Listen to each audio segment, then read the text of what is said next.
The most important thing you have to do as an entrepreneur or performer is connect with an audience. Perhaps for performers, that is an instinctive thing. You get up on a stage just like this one, and you know that you have to move the people that are sitting in those chairs and make them feel important, make them feel part of whatever you're creating.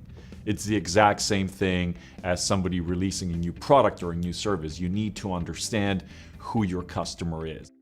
The people that are coming to your shows and the people that are tweeting the hashtags, I mean, they're the reason why you're able to keep making music. I even inbox people on Facebook, what do you think we should do next? What would you, or what do you want me to write about? It's all about the relationship that you build. So you bring your fans into the creative process. You allow them to be a part of it and converse with you. Yeah, because it's the reason why they're gonna come back and keep listening. It's all about them, really, and it has to be all about them. Early in my career, I worked without really listening to the audience. And then things shift, and they can shift pretty quickly. So I started paying a little bit more attention and bringing people in the studio. When I would point out to someone the cool guitar part behind the vocal or the little synthesizer sound behind the vocal, invariably the audience person that I brought into the studio would say, "What sound are you talking about?" So that kind of opened my mind up to that there was a focal point in all music, like a focal point in all business.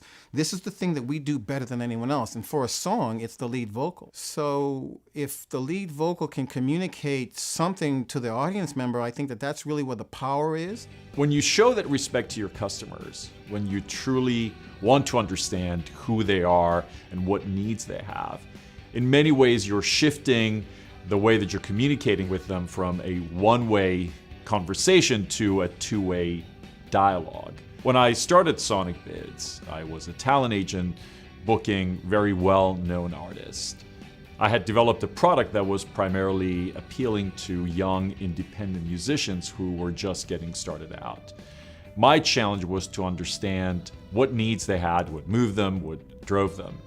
So we started organizing what we called member dinners around the world. These informal gatherings really helped me understand who my customers were, what needs they had, what insecurities they had, what fears they had. And I was able to bring that perspective back to the team that I was working with.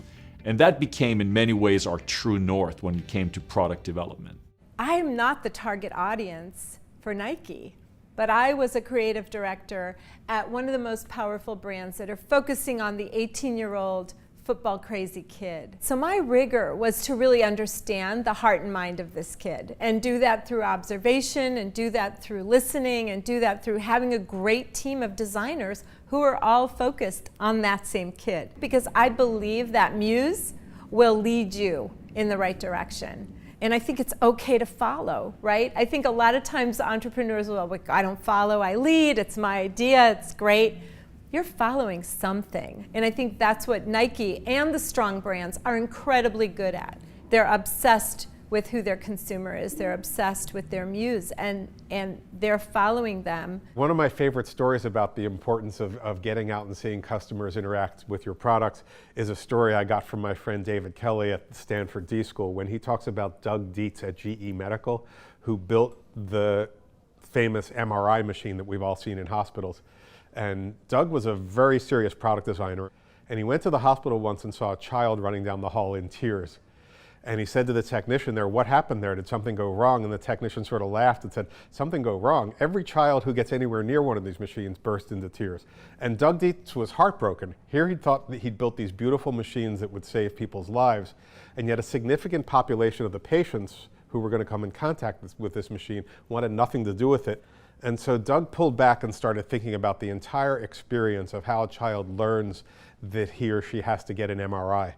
And they redesigned the whole room to feel more like Disneyland. And they tell the kids, be very still so the pirates won't find you when you're inside the pirate ship. And they give the kids special uniforms to wear while they're getting these tests. And this understanding of a human interaction, they redesigned the way the whole experience went, not just the machine, drastically reduced the anesthesia rate, the throughput, therefore the cost to operating the facility for the hospital, and results were better. And this was something that he never would have realized had he just focused on the core engineering of how this machine is supposed to work. Remember, if there's one thing that you do as an entrepreneur, That is to make sure that you understand your customer better than anybody else. This means get out of the practice room, lift your head up off your laptop, get out of your house or your office, and just go out there and meet with the very people that you're trying to connect with. The insights that you get by interacting and talking with people one-on-one, by paying close attention and listening to what they're saying, may lead you to interesting breakthroughs that may fundamentally change the course of whatever you're developing, whether that's a product, a service, or a song.